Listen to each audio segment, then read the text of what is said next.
Hi, my name is Sean Miller and I'm the founder of Brighton.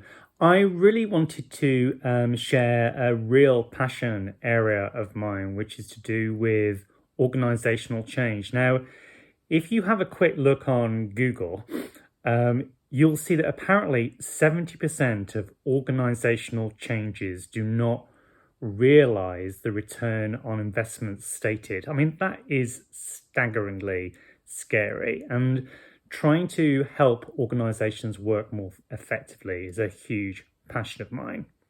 So I really started to think about this perspective from the work of Eric Berne and considered what he had to say about organizations and how they're put together.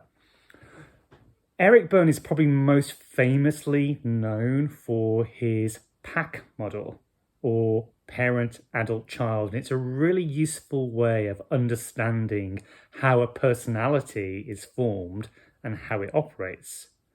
Probably what is less known is that Berne actually applied this thinking to organizations. And just like individuals, an organization has a personality. It goes beyond pure culture. So, without further ado, let's dive into Eric Berne's view on organizations. So here we have Eric Berne's organizational personality or script model. And as you can see, it's split into three parts: the etiquette, techniques, and character. And for those of you who are familiar with transactional analysis, this really relates to Berne's view on a personality in terms of ego states being split into parent, adult, and child. So let's start with etiquette.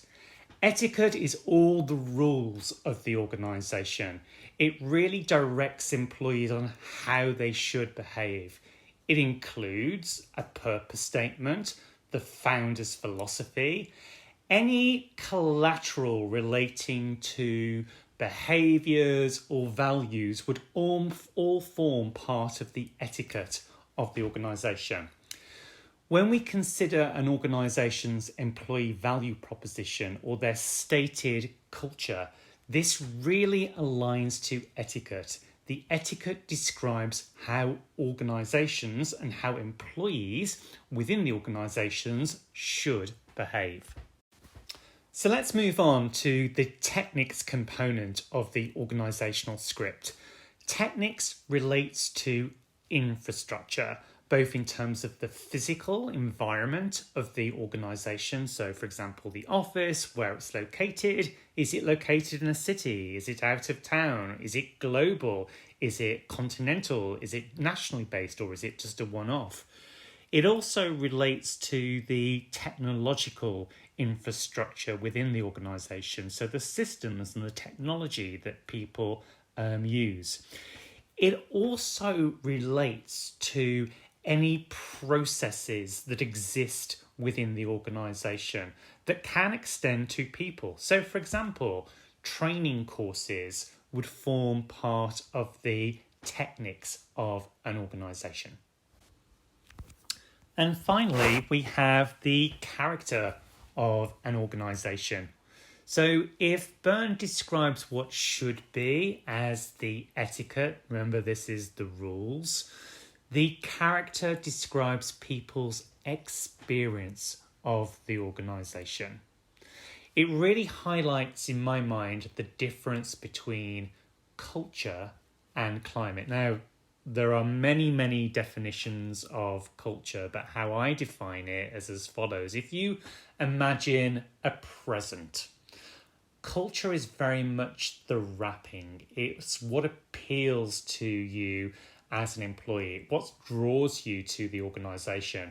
And it's often very implicit or explicit within the employee value proposition. The climate, conversely, if you take away the wrapping or you take away the culture or you take away that employee value proposition, it's your actual day-to-day experience of the organization. And this is where a lot of organizations get into hot water if the tension between the stated culture or the etiquette and employees' actual experience of the organization or the character starts to break or fall apart. There's an interesting implication in terms of reward and recognition. So many organizations have stated criteria for things like promotion.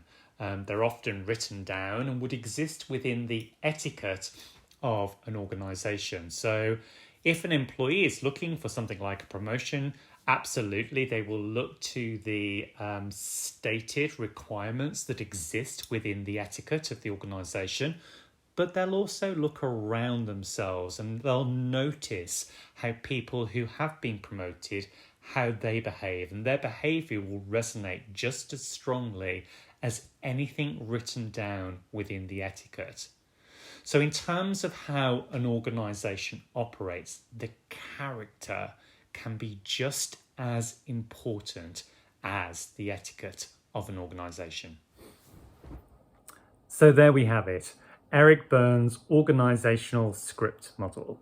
The etiquette, how we should behave, the infrastructure, the techniques, and what really goes on, the character. Now, what does all this mean? Well, those three components, the techniques, the etiquette, and the character, actually are operating and resonating all the time. They're not separate parts that come into play every now and again. They're continuously operating. In organisational change, what often happens is we get fixated on doing. So we try to attempt to change the organisation through the techniques. We put in place like training programs, or we introduce a new process or a new procedure. And this is often followed up by targets and policy. We try to impact the etiquette of the organisation.